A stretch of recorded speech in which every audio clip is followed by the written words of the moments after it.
Hello, everyone. This is Yasir. We are doing a live stream today. We're doing a Q&A live stream where I'm going to be answering some of your questions when it comes to job search advice, job searching strategies. The reason I decided to host this is because I get so many messages from so many job seekers asking questions about their resumes, asking questions about networking, interviewing, all of that. Now, I do work. My living comes from being a career coach, so I help clients get more interviews, and I understand that there's a lot of people in the market right now who need help, who I can't work with either because they don't have the time, or I don't have the time, or they can't afford my services. That's totally okay.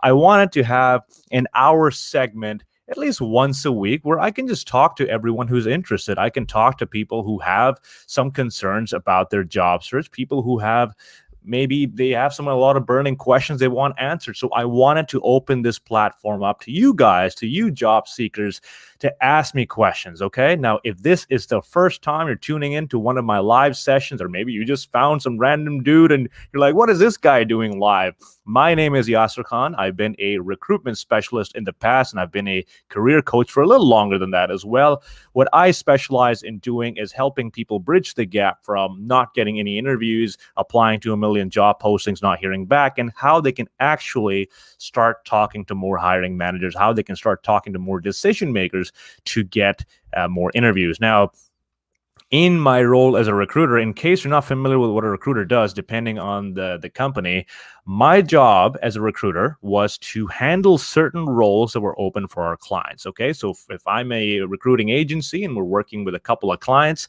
the clients will be like, hey, today we want to hire an administrative assistant, or we want to hire an HR person. I would be the person who would, first of all, talk to the managers. Well, I think my supervisor were doing that, but I was also part of those meetings where we would go through, what are you looking for in this person? What are the requirements you're looking for?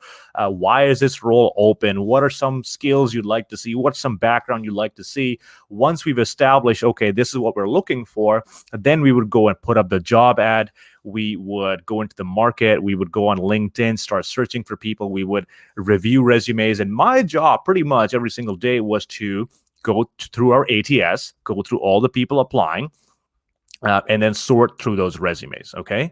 Every single day I'd be going through. I don't remember how many resumes I was going through. My job was to go through resumes every single day.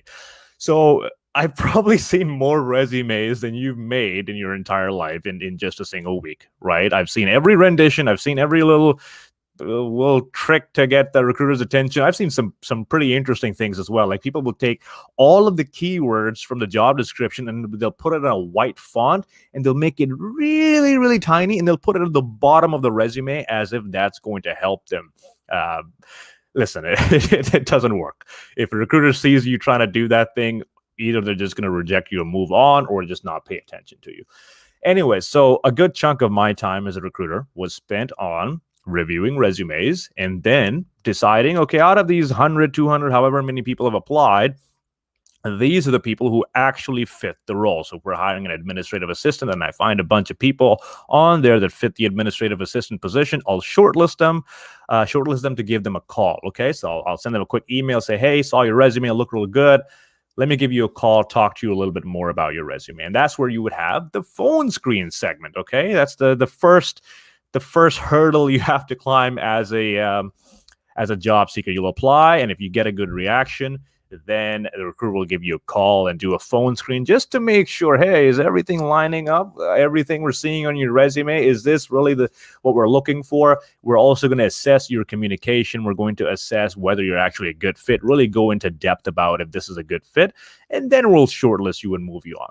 So a good chunk of my role was to go through resumes, to really focus on what would make a good fit depending on my conversation with the manager, and then call them up and really talk to them about their communication skills. Why do they want the role? Are they going to stick to the role? Because honestly, when you talk to as many people as someone like myself has in my role, you see a lot of patterns, okay? There's some people who are just window shopping. They've applied to a bunch of jobs, and the moment you call them, they can tell, or you can tell, like, okay, this person doesn't really care where they work. They'll just they'll work wherever. And the clients we work for, they were very specific. They were like, we want people who want to work for our company, not just someone who's just shot out 20 resumes everywhere and just gotten that lucky call from us. So I got a pretty good idea of what people are looking for in terms of interviewing. Okay, I sat through a couple of interviews as well, and then I've seen some pretty interesting thing in virtual interviews. I'll tell you that much. Like, yeah, it's you wouldn't believe things that happen in actual interviews. It's crazy. Like, I think one of the stories that I remember was when I joined the meeting, when I joined as a recruiter initially, and I had sent a candidate forward. You're supposed to do something where you prime the candidate, okay? You tell them, hey, you're going in for your job tomorrow. Make sure you have these things ready. Make sure you prepare for all this stuff. So there was this one candidate going in for an interview, and I told them, hey, listen, these are the questions that are going to come, and or these are the topics we're going to talk about. They're going to ask you about your experience. They're going to ask you about your resume. They're going to ask you about why you're a good fit. And all that stuff checked out, right? This person was like, yeah, that's totally awesome. I'll go kill it. So this person goes in for the interview, and I hear back from the hiring managers. This person showed up in flip-flops, a Hawaiian shirt, and a bunch of beach shorts, and had his earphones plugged in throughout the whole interview. Now, this is something that I learned very quickly as a recruiter. When you are sending your candidates, you really have to assume you're starting from the bottom level. You're starting from the ground up. You have to give them as much information as possible when they're going in. So anyway, the point of this story I'm making is I've gotten a lot of experience with the interviewing side of things. I've gotten a lot of experience with phone interviews and reviewing resumes.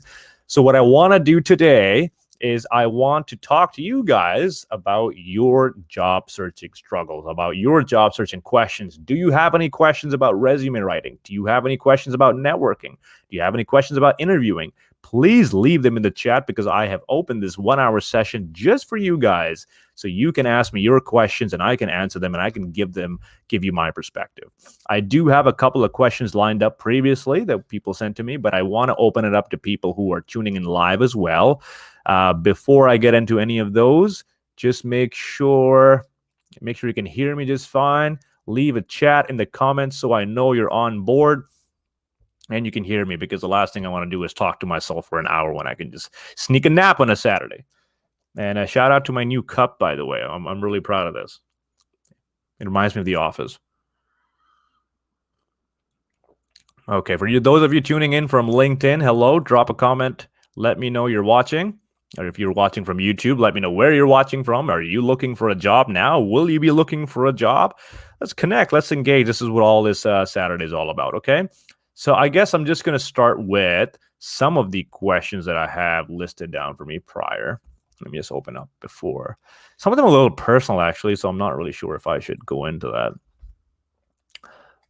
Okay.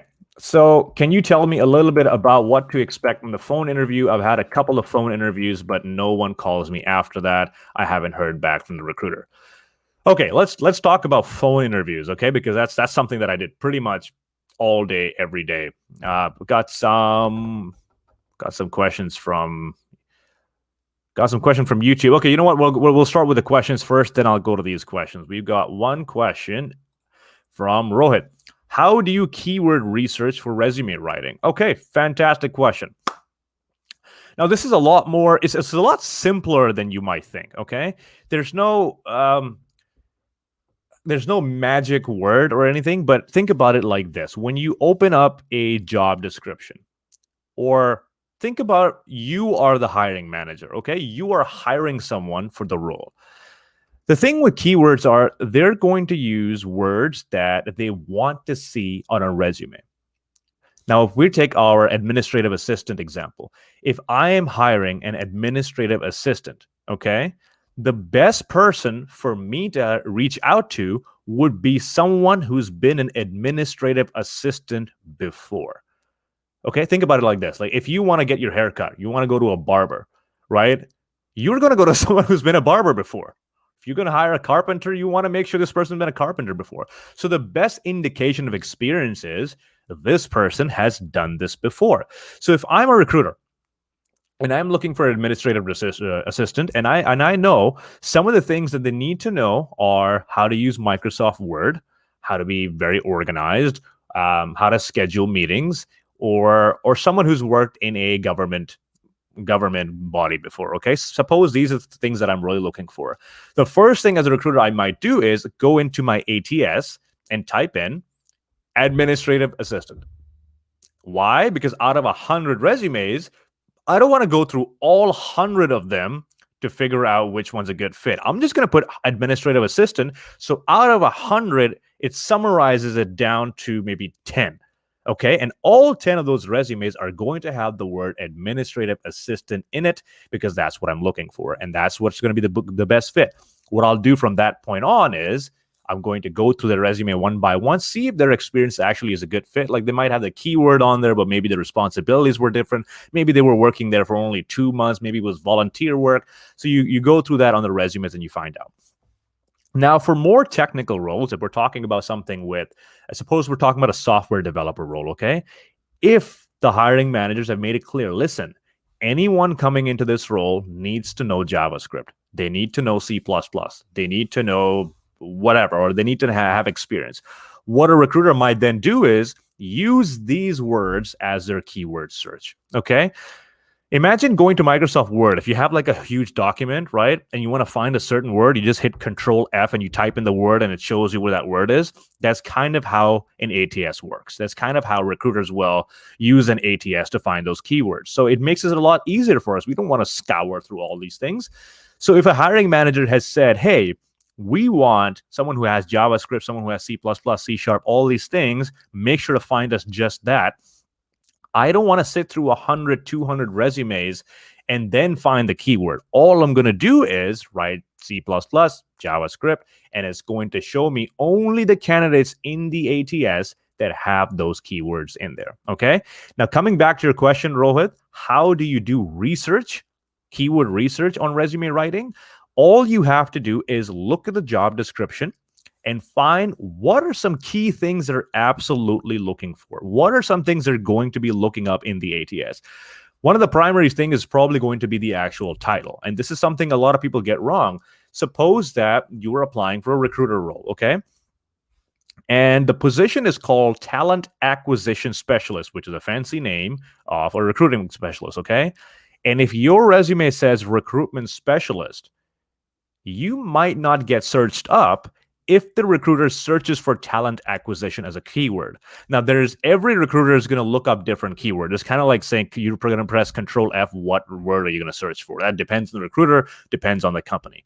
But what you want to make sure is you're using the same words that are used in the job description because that's the language that the company uses, okay?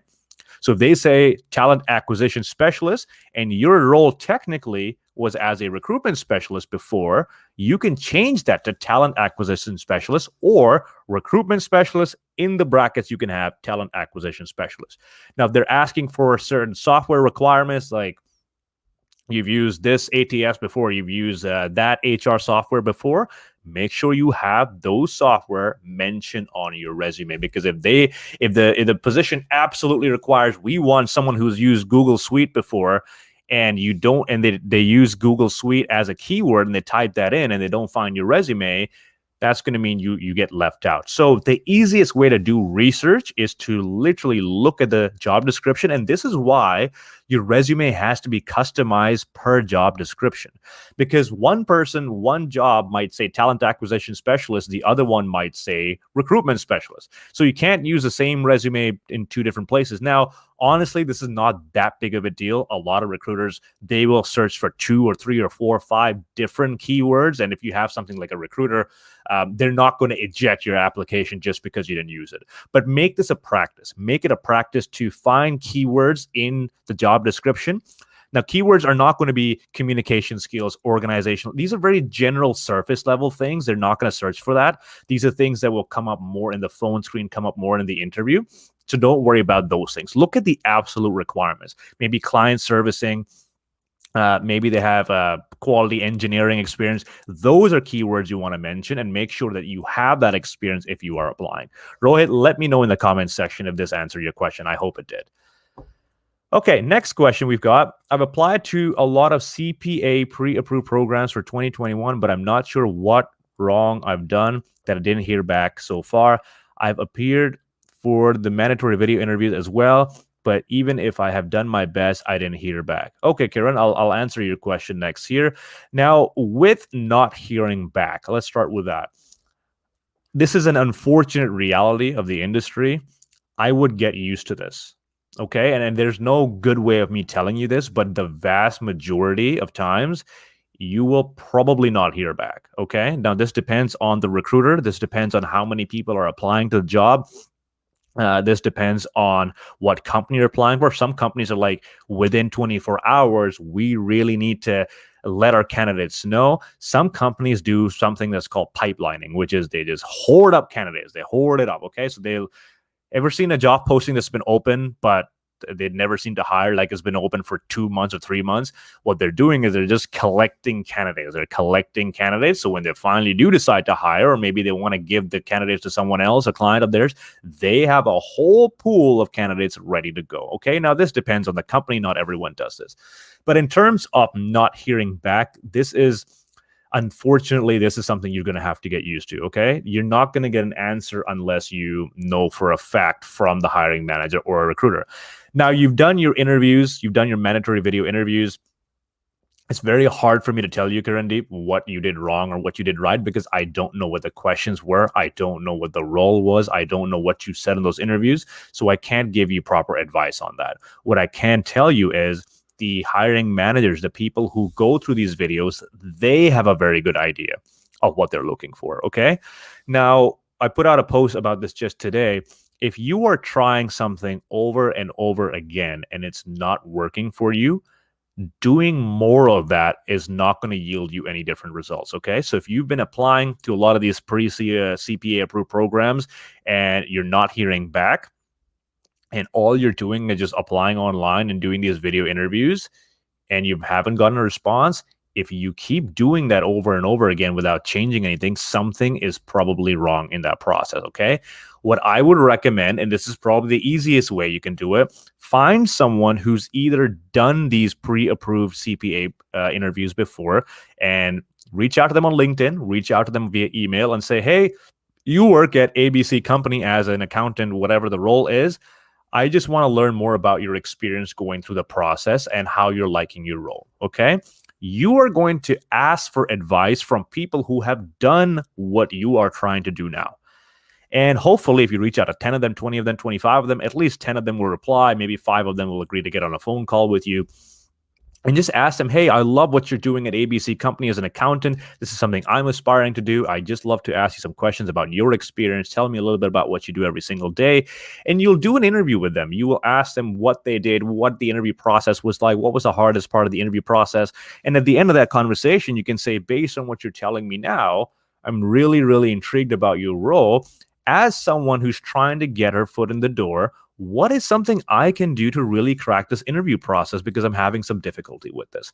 You have taken the time to learn about their experience, learn about their journey, learn about them. And not a lot of people do this. Not a lot of people will reach out to random people working in an organization asking for advice. Once you do that and you ask them, hey, listen, just help me out. What can I be doing? I really want to do what you're doing. You're looking up to them, right? So they might tell you, well, you know what, in the video interviews, make sure you do ABC, make sure you do this, make sure you do that. They'll give you some proper advice. And if they really like you on that conversation, if they really think you're a good fit, if they think you have what it takes, they might even say, you know what, send me a resume. I just want to have a look at what you're doing or what kind of experience you have. A lot of times it's not just the experience, but the company fit, the trust you build with someone in the team, which gets you hired. So if you're talking to someone, if you're networking with them, and they tell you, hey, Kiran, I think based on our conversation right now, I think you'd be a pretty good fit for this role. Let me just get your resume and move it along to the hiring manager. So if you reach out, if you do this networking strategy, you can understand why it is you're not getting more interviews, why you're not getting a response, why are people ignoring you, why are you not moving forward in the process. B, you're also going to network with people who have already done what you are trying to do. And all you have to do is walk that path. You have to do the same thing they did based on their advice, okay? No one likes giving bad advice. Now, suppose someone gave you advice and it didn't work.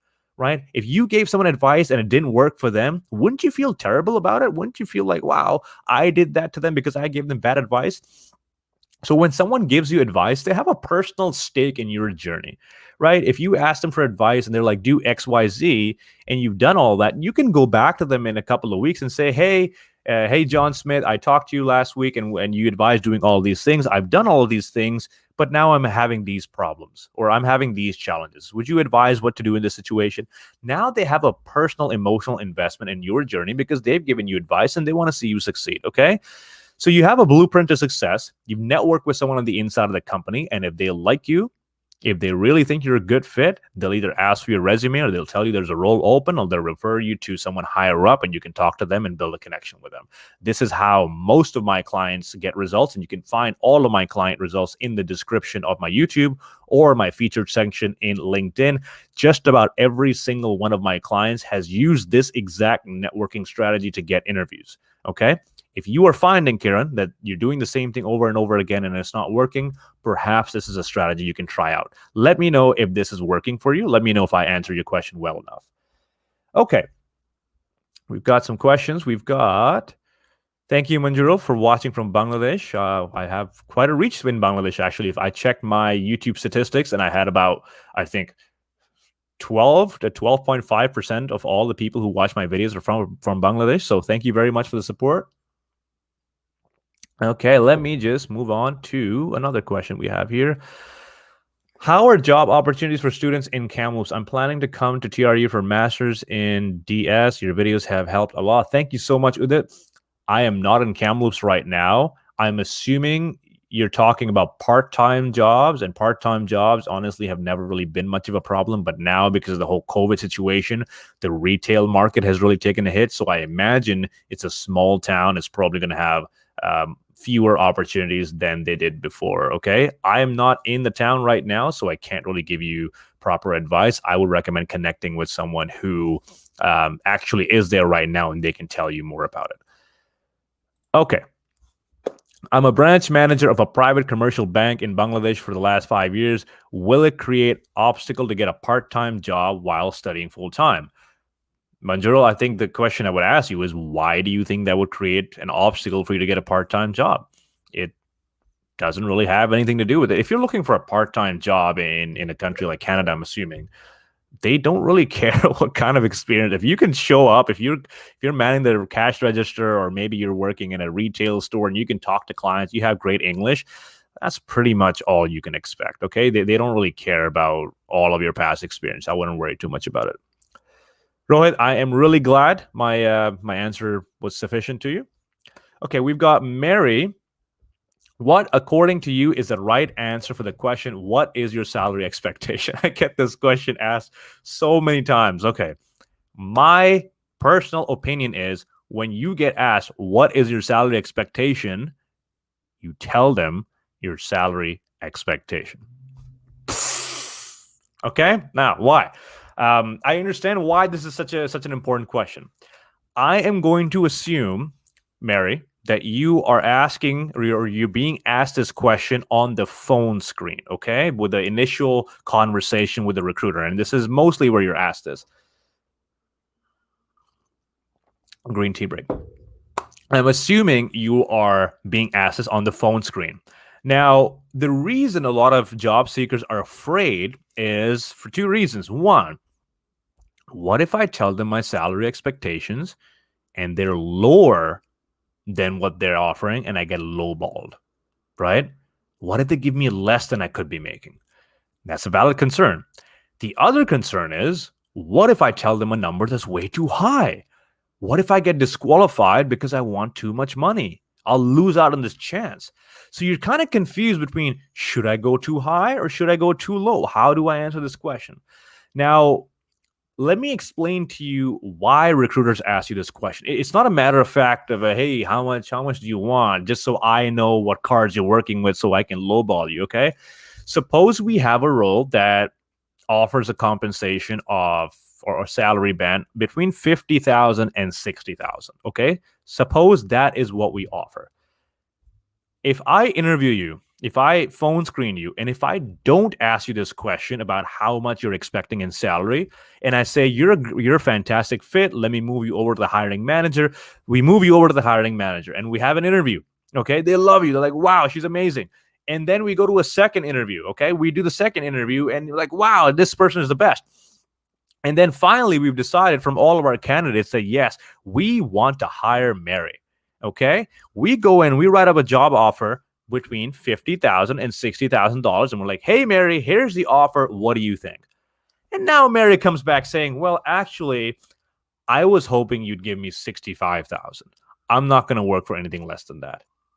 So now what's happened is in the recruitment process, we wasted all of this time screening you, interviewing you, all the way to get to the very end of the finish line, and it doesn't fit your salary requirements. Okay.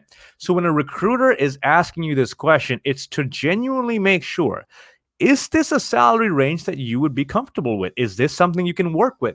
So when they ask you, what is your salary expectation? You can go to places like Glassdoor and look up, what does a role like this genuinely offer? And Glassdoor will give you a range. Maybe it offers 50 to 55 in the industry average. Maybe it offers 55 to 60. So that gives you an idea. Now, you might have some personal requirements as well. You might be like, well, I really need a job, but I don't want anything that pays me under 48,000. So I want at least 48,000, right? So this also shows that you're educated. Like, you know how much this kind of job costs, or this kind of job, how much the salary is. So when they ask you, what is your salary requirement? If you are someone who's already experienced and you have an idea of how much you want to be making, don't be afraid to tell them, hey, listen, I know your salary band is 50 to 60. I'm looking for something around the 60 to 65 mark. Is there any range for flexibility there? And you know what happens then? You have a conversation. The recruiter might say, well, actually, you know what?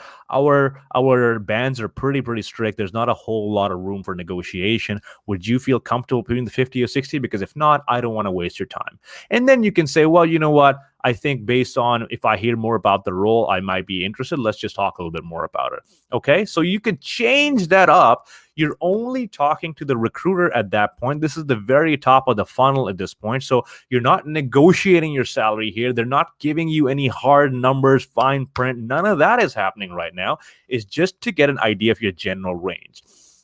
And that's another thing you can do, okay? If you're seeing that the salary range is around a certain range, give them a range. If you don't know what they're offering, or if you can't find it on Glassdoor, you can say, ideally, I'm looking for something between 45,000 and 55,000, or I'm looking for something between 55,000 and 60,000. Is that a range you offer?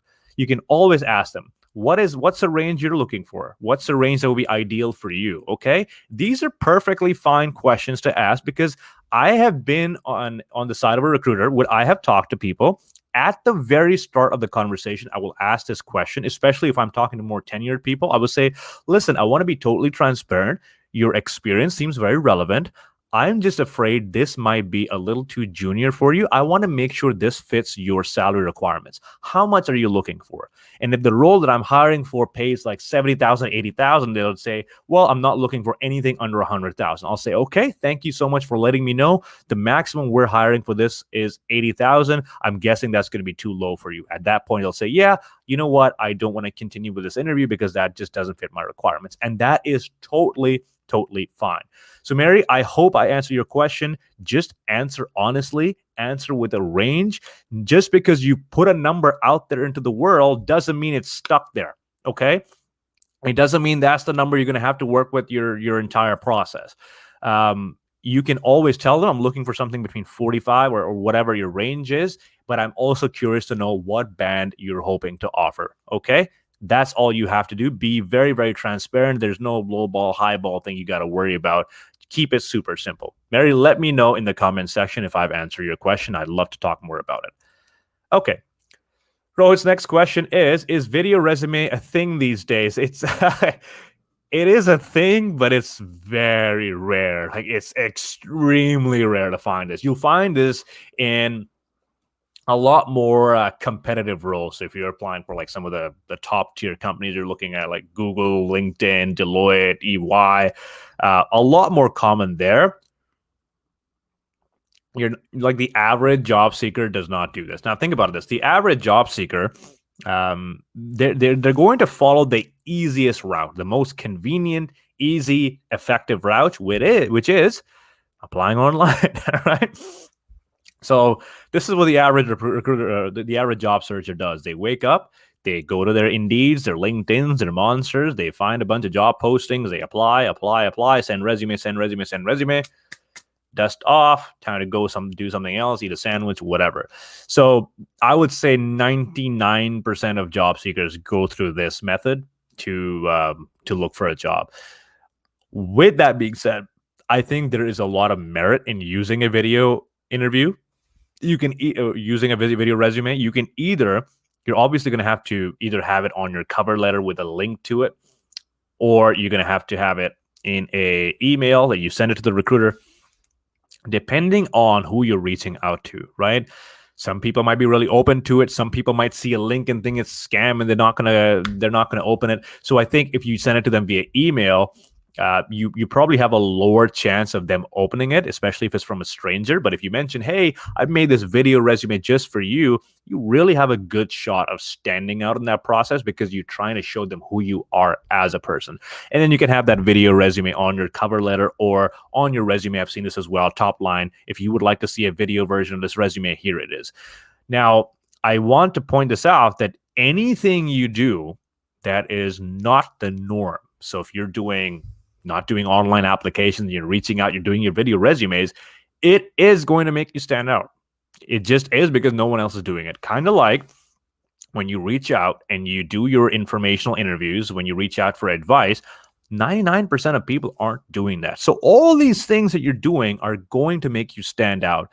It's just a matter of experimentation. If you are someone who's comfortable making a video resume, it's a lot easier than you think. All you have to do is pick this little thing up, open the selfie camera. Hey, my name is Yasir. I saw your role for the digital marketing specialist. I think the experience I have is very relevant to what you're looking for. Here are the reasons. I hope to talk to you sometime soon. Take care.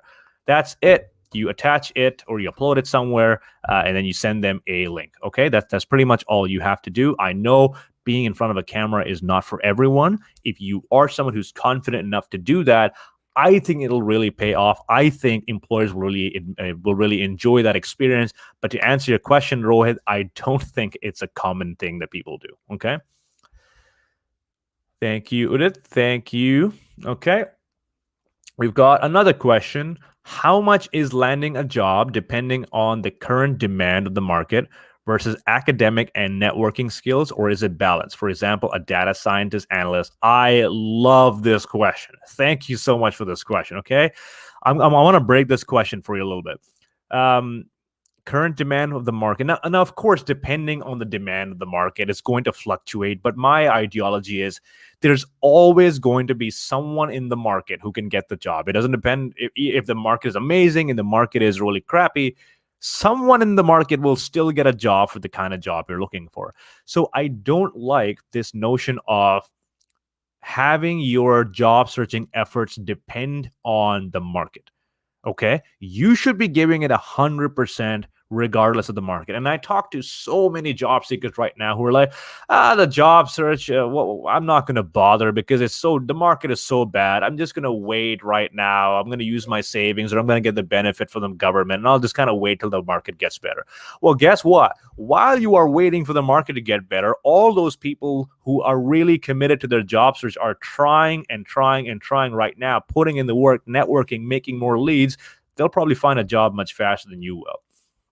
So never try to align your job searching efforts with the job market. That is my take. Okay. Now I want to touch on how much is landing a job dependent on academic and networking skills. Now this is one of the tragedies of higher education. Okay. Now it depends on which university you're in. I really have to applaud places like UBC and Simon Fraser because they have an amazing career plan. Okay. I have rarely come across people who have graduated from places like UBC and SFU who are like, I am really struggling with my job search. I don't really know what to do. But there's a lot of universities, a lot of colleges where People, they come, they finish their program, and yes, they'll have a few workshops here and there, how to make your resume, how to do this, but they're optional, right? You don't have to attend them. Maybe they're on a Saturday. Students don't want to attend. So a large percentage of the time, including myself, including a lot of people who graduated from my university, they'll graduate with a degree, no experience, and now they're like, what the heck am I supposed to be doing? I don't know how to find a job. I've been applying online to all these different places. I haven't gotten a single response. What do I do now? Now, when you are in your university, you're learning the skill of what you want to do with your career. So if you want to be an accountant, if you want to be a marketer, if you want to be a business development associate, you are learning how to do that thing during your education. But learning how to find a job, how to sell yourself, how to write a resume, how to network, how to communicate in interviews, that is an entirely separate skill set. Okay, just because you have graduated from university does not mean you know how to put a resume together. It does not mean you know how to network. It does not mean you know how to interview well, which is why I think it's so tragic that there's so many people who are graduating, hundreds and hundreds of thousands of people graduating every single semester, who find themselves in this position where they don't know what the heck to do. So I think networking, resumes, all this stuff should be made absolutely mandatory in universities before you graduate. I truly believe that, because the amount of people, and if you are experiencing that, let me know in the chat, the amount of people who graduate without a single clue of what the heck to do, it will make my job a lot easier.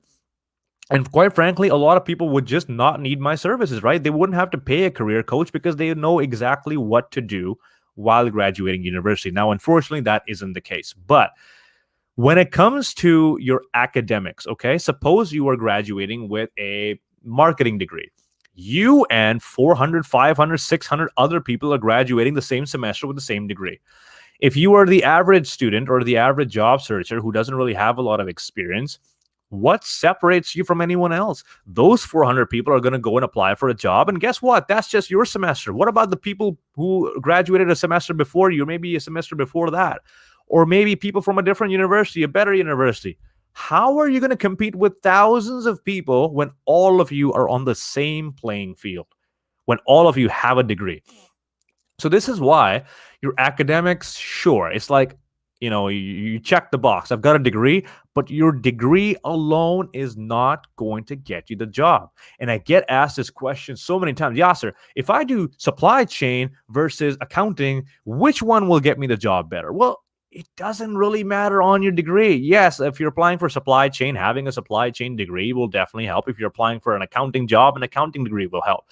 But no one is going to hire you just based on your degree. So if I look at your resume, I'm like, wow, he has a bachelor's in communication. This is the person I want to hire. That's all I wanted. That will literally never happen. Okay, so academics or degree is like a check in the box. What really matters is your extracurricular activities. What have you done outside that? How have you gained experience? If you've done part-time job related to this, or maybe you want to get into banking and you got a part-time teller job at a bank, right? That's really going to help out your application process. Now, when it comes to how much is landing a job dependent on academics, I've answered that question. On networking skills, oh my God, does it depend on networking skills, okay?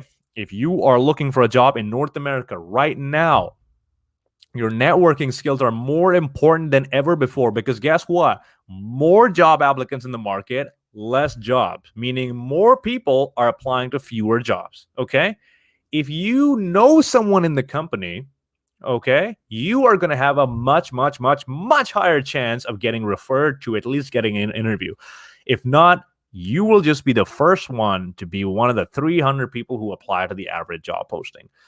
So think about it like this. You've got, I think a friend of mine, Alif, he pointed it out. Think about it. You have a tunnel this narrow, okay, and you've got all these people trying to rush through the same tunnel.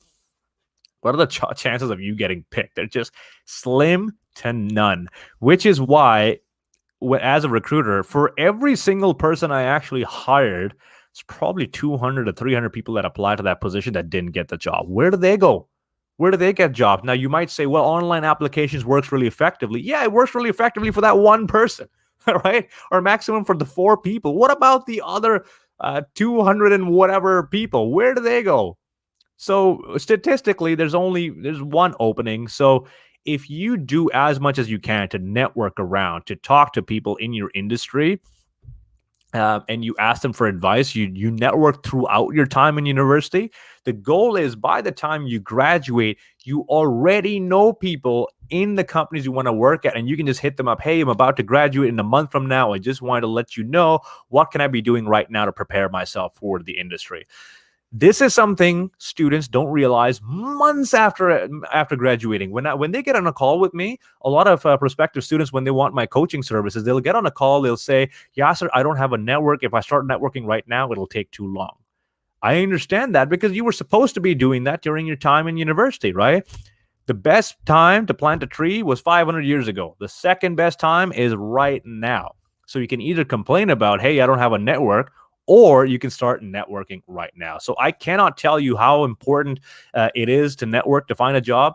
To give you a real quick idea, I got my job as a recruiter at a martial arts gym. Okay? At a martial arts gym. Will you find this in any textbook saying, hey, if you want a job as a recruiter, go to the nearest martial arts gym, go to the class at 7 o'clock, roll with some random guy there, have him completely kick your ass, and after that, make small talk, asking him what he does. He's going to tell you he does recruitment, and you can tell him you want to be a recruiter, and then he's going to refer you to the job. That's exactly how it happened for me. That is why word of mouth and networking is so important. Okay, now if you're applying for jobs, yes, sure, apply online, but given the current market, very quickly, unless you are someone who meets 80 to 90% of the job requirements, if you've done that job before, very quickly you will realize that the response rate is absolutely atrocious. And then you will be in that, what am I supposed to be doing now? And then you'll realize maybe networking is a lot more effective, right? That's how most people are finding their jobs now as well. If you want to check that out, again, check in the description or on my featured section on LinkedIn. I have a PDF with I don't know how many screenshots of my past client results who've employed the same networking strategy that I'm talking about now to get interviews. Okay, if you want to check that out, check it out in the description. But that's why I'm such a huge proponent of networking as a recruiter, as someone who does resume reviews every single day. I'm telling you to do more networking. Okay, so let me know if this answered your question in the chat below. Okay, your communication is so smooth. I really look up to you. Can you give me tips from your personal experience on improving communication for interviews and general networking? Thank you very much. And this is not something that came naturally to me. I will tell you this. If you go to my LinkedIn, my thesis in my master's degree was on social anxiety in learning environments. So social anxiety in higher education. I am someone who had severe social anxiety growing up. I hated talking to people. I would never get out of my room. Talking to strangers, oh my God, I would rather kill myself. Going to networking events, going to a party, going to a friend's party where I didn't know anyone, I would never in a million years do it, okay? I am a deeply, deeply introverted person, and I know every single person I tell that to, they're like, look at you, you're making all these videos, you're not introverted. If you look at my bookshelf right now, you'll find nothing other than networking videos and all of that stuff, okay? Let me actually, I'll go ahead and I'll show you real quick. Give me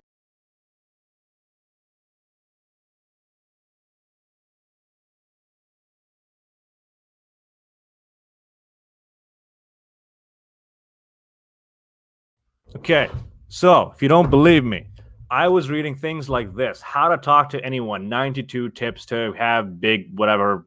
I think this was really good. It had a lot of helpful tips on how to talk to strangers or general tips or how to use motivational speaker techniques.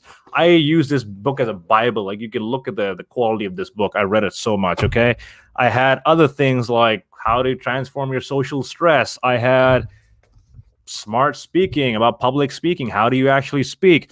I was reading this book about social anxiety. So I'm not sure if this is proof enough for you guys, but I am a very, very shy person. I'm very introverted. I'm really good once I start talking about things I'm really passionate about. So if you can tell I'm really passionate about this, is because I am. But that's not to say I just developed this skill out of thin air. It's because I really practice it. When I came to Canada, I joined a public speaking club called Toastmasters, and that really got the wheel going, where I committed every single week. I don't care. I'm going to do a speech in front of people. I don't care if I'm nervous. I don't care if it's something I'm not good at. I'm going to do it over and over again. Very quickly, thanks to my mentor, I made a lot of progress very fast. And if you go to some of my LinkedIn experience sections, you'll see I've actually won a couple of public speaking awards. I've also gotten a scholarship at my university for doing free public speaking sessions for other people. And this is coming from someone who had social anxiety. Okay. So I'm showing you, if you are someone who doesn't feel comfortable with networking, I know where you're coming from because I have lived that my entire life. It is a skill that you can definitely work on. And if you want, I can definitely make some more videos about that on my channel as well. I really like talking about these vulnerable subjects that I don't think everyone talks about. If you want to get better at networking, I'd be more than happy to make more videos about it with it. Let me know if that helped out. Okay, Mary, I'm really glad my answer helped out. If you are currently doing phone interviews, I certainly hope you get the position. Do let me know. Yash, hey Yasir, along with academics and past professional experience, what would make one resume more outstanding? I actually made a video about this just yesterday. You can check that out. But what people think about resume, they try so hard to stand out that they start doing all this weird fancy stuff with their resumes. Like they'll have a graph in there or like bright, colorful pictures in there. I would say do the exact opposite. Don't try to stand out. And that's going to be like, what do you mean don't stand out? There's so many other people. Follow a very predictable template, okay? This is how the template goes. You're going to start with your name. You're going to start with your address, your LinkedIn profile, all of that stuff, okay? Under that, you're going to have your highlight section or your summary section where you can have 3 to 5 points of exactly how your experience relates to the job description. If they're looking for customer service, they're looking for someone who's used MS Excel. If they're looking for someone who's got leadership experience, have those as 3 points at the top of your resume, okay? Have them there, and then for every single one of them, provide proof. That, if you do that right at the top of your resume, you are going to show them within the first few seconds, hey, these are the things you're looking for. These are the things I have. And then they'll continue reading it, okay? Then you're going to have your education section if you don't already have a lot of work experience. Otherwise, you can have your work experience first and then talk about your positions. And then right at the end, you can have your extracurricular or skill section, whatever it is. Follow this predictable template. That's all you have to do. You don't have to make it too complicated. So when we're talking about how to make your resume outstanding, what you really mean is, how do I make it concise? How do I make it relevant? And how do I make it appeal to the recruiter within the first few seconds? You're literally spoon feeding them, hey, this is what you're looking for. This is what I have.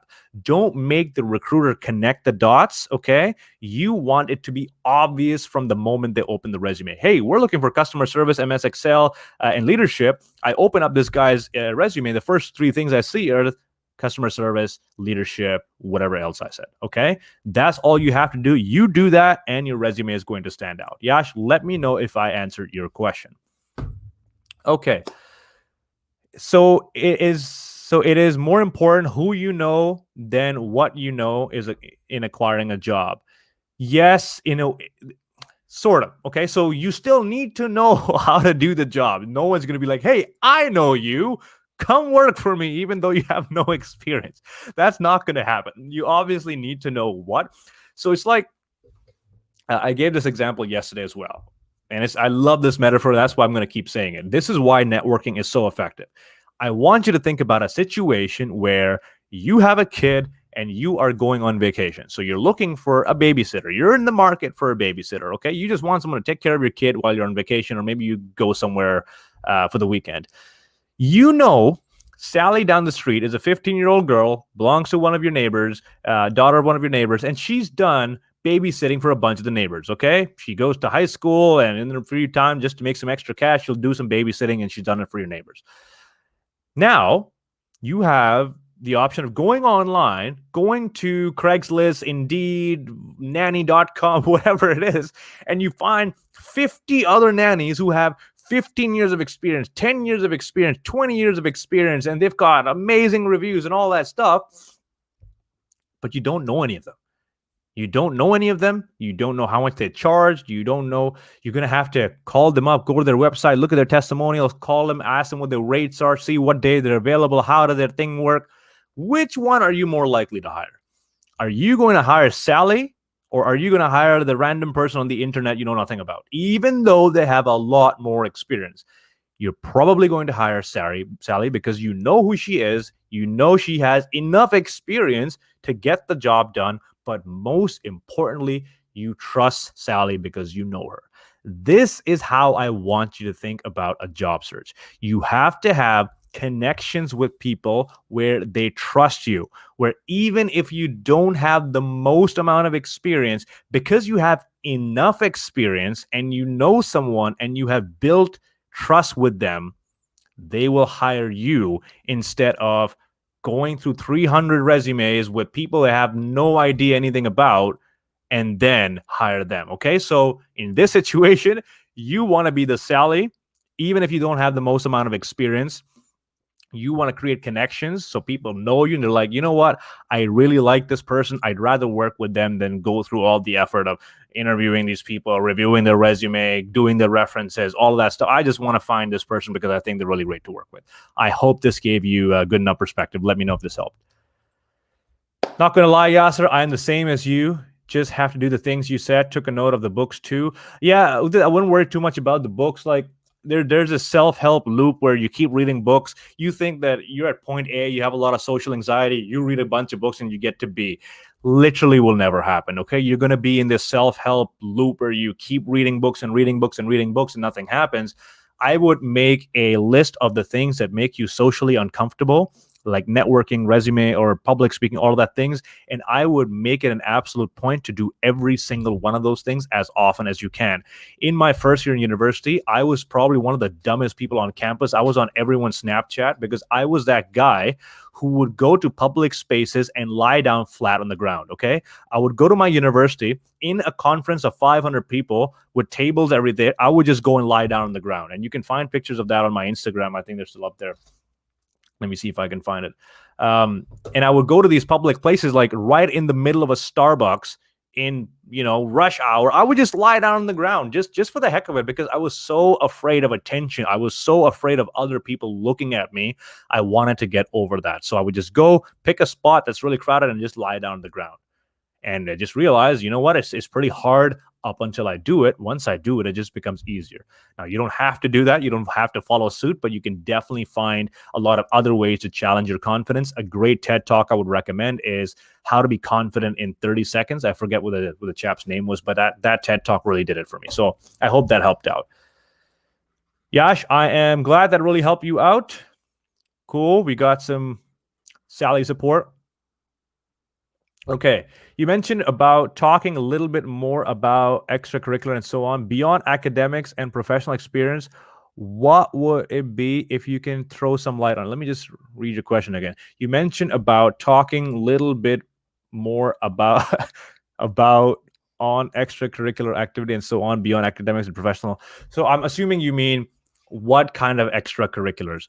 Ideally, you want to find something that is relevant to what kind of job you want. So if you want, say, a job as a taxing assistant or a taxation agent or whatever, you want to join the taxation club in university. You want to do taxes. So in my university, there were a bunch of students who were doing taxes for free for students, for free. And that's because they can put that on their resume and say, hey, I've graduated, I've got this degree, and I have done taxes for like 700 students or 50 students in my extracurricular. I know pretty well how to do taxes, so I can do this job as well, or at least I know a lot about it. That's all you have to do, accumulate. Now, I understand a lot of people come and they have to work part-time, but your part-time experience only goes so far. And I'm talking about retail. So if you're working at like a Subway, if you're working at I don't know, cinema. I was working in a cinema. That experience is not going to translate as well, but I understand you have to make money, right? So your extracurricular activities that your university does, or maybe you're doing some work on Fiverr, Upwork, all of that stuff can make it on your resume. Okay, Yash? Hope that answered your question. You're very welcome. I'm glad this resonated with you. Please advise on how to best optimize a resume for ATS, especially in Canada. Okay, I think we touched on this earlier, but I'll just throw some light. So, Hale, if you're watching this on YouTube, in the description of my video, you will see a free download that has my 10 top tips about how to write a resume. and it has some really basic things about keywords and how to use keywords and all that as well. But you know what I'll do instead? I think because this is such a popular question, I'm just going to pull up my Google real quick, and I'll show you what to look for in a job. Okay, so let me just do a quick screen share here. Let's see what is going on here. Okay, that's not working out. Just derping out. Okay, never mind the screen share. Obviously, that's not working. What I was going to do is I was just going to pull up a job description and just show you how to find keywords. But Sohail, to answer your question, optimization for ATS essentially means you have the keywords they're looking for. Okay, if you're applying for a marketing coordinator, have marketing on your resume. If they're looking for someone who's used software like Asana, software like Google Suite, software like or Google AdWords, have those keywords in there. For your resume format, again, check it out in the description. I have a template that you can use for your resume as well. It goes through what to have in the top, what to mention in every single point. All of that you can find in the PDF in the description. If you're watching this on LinkedIn, you can find the same thing on my featured section as well. Okay, Sharon Mathew. Does it matter if you get a chance to speak with a hiring manager after already applying for a job? Well, yeah, always, no matter how you get to speak for a position, you're almost, you might, this might be a 50-50, okay? Some people might be like, if you reach out to the hiring manager and they might take your name and ask the recruiter, do you know this person? Have they applied? And if they've already rejected you, they might not continue to offer you the conversation. Now, I've had some clients where they got rejected and they reach out to the hiring manager and they said, hey, I'd still just love to talk to you about the role and what I could do and all that. And they were more than happy to. I have seen cases where people applied online, and this is the weirdest story, Sharon. People will apply online, okay? They won't hear back. They will network with the hiring manager. They'll get a hold of the hiring manager. The hiring manager will really like them and say, okay, you know what? I'll schedule you for an interview. We'll move you forward. They'll do their first interview, and then they will get an email from the ATS saying that they were rejected. And this person's like, wait, what do you mean? I just finished an interview, and this is saying my resume has been rejected? I don't understand. So this person reached out to the hiring manager and said, hey, listen, I just got an email that I was rejected. And they were like, well, that's not true. You're definitely still in the pipeline. We're going to do a second interview with you. So what ended up happening was the recruiter decided this person wasn't a good fit, and the hiring manager was still doing interviews. It's a really strange situation, but it does happen quite a bit. I have done it where I've rejected someone, and then the hiring manager reaches out and say, hey, actually, this person reached out to me. Can you please interview them? And I've already sent them the email saying they've been rejected. So I called them up and say, hey, yeah, actually, the hiring manager just really wants to talk to you. So to answer your question, does it matter if you get a chance to speak to the hiring manager? Yes, it absolutely matters. Now, think about it like this, Sharon. What is your end goal with using a resume? Okay. Your end goal is I'm going to apply. The recruiter's going to look at my resume. They're going to do a phone interview with me. They're going to assess I'm a good fit. They're going to shortlist me. They're going to show my application to the hiring manager. Hopefully, out of the shortlisted candidates, the hiring manager decides I am one of the people they want to interview. And then I will talk to the hiring manager. Let's break this down. Okay. You find the job description. You customize your resume. You apply. And then you wait, however long it takes. And finally, you get an email from the recruiter saying, hey, let's do a phone interview. You do the phone interview, and you're really good at the phone interview, and you have impressed the recruiter's understanding of the role, okay? You've done that. Now the recruiter will interview more people because they don't want to just send one candidate. So they'll send 5 people. Out of the 5 people, if the hiring manager loves all 5, they'll interview all 5. If there are 4 candidates who on paper are a better fit, then they'll be like, yeah, I want to interview these 4 people or these 3 people out of the 5 people, maybe just these 2 people out of the 5 people, right? And then you might make it to the manager. How long does that take? How many barriers do you have in that process? Isn't it much easier to skip all of those steps and reach out directly to the hiring manager and get a conversation with them? You tell me, Sharon, isn't that much easier? So if you Directly talk to the hiring manager, someone on the team, and you get them to like you. That's all you're doing. Nothing to do with how much experience, blah, blah, blah. If they like you while talking to you, they'll ask you questions about, tell me why you reached out to me. What kind of experience do you have? Blah, blah, blah, blah. It'll turn into a mini interview.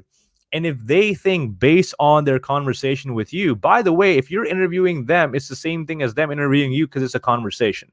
It's a platform for you to build trust and build communication lines between the two of you. If they like you, they'll say, you know what? I've got a job opening. I think you'd be a really good fit. Why don't you go ahead and apply? This is why when you do this on scale, right? When you are applying to a lot of job postings, all of these steps that you are taking are going to take so much time.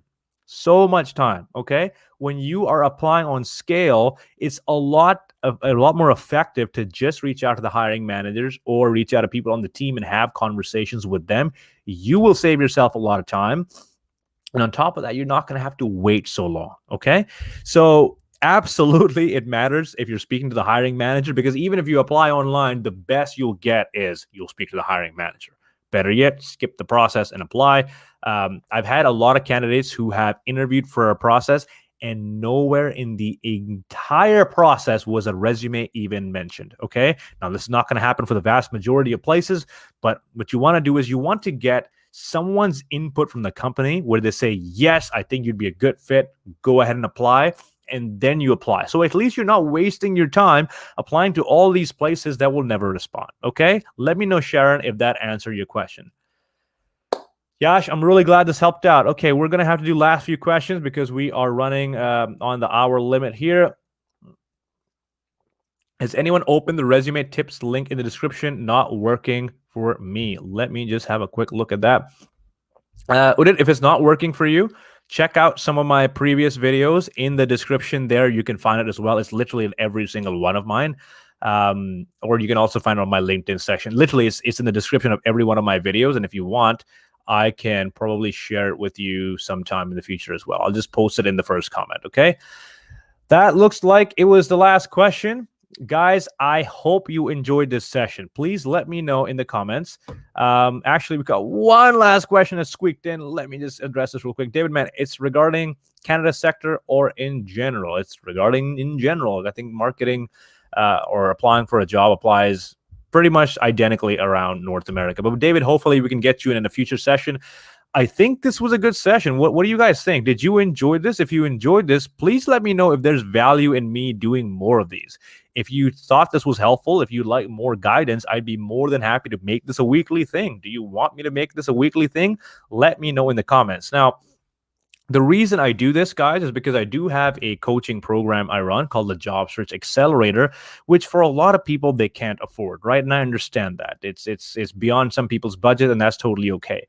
But if you are interested in getting some more help, you want some more individualized step-by-step instructions, and again, you can find all of my client results in the description as well. Time and time again, I've had so many clients get interviews. If you want those kind of results and you want to work with me personally, you can find the link to my application in the description. Again, if you can't find it, I'll add it later on, or you can find it on my featured section on LinkedIn. I only work with people through application process because of the number of people who reach out to me for my services.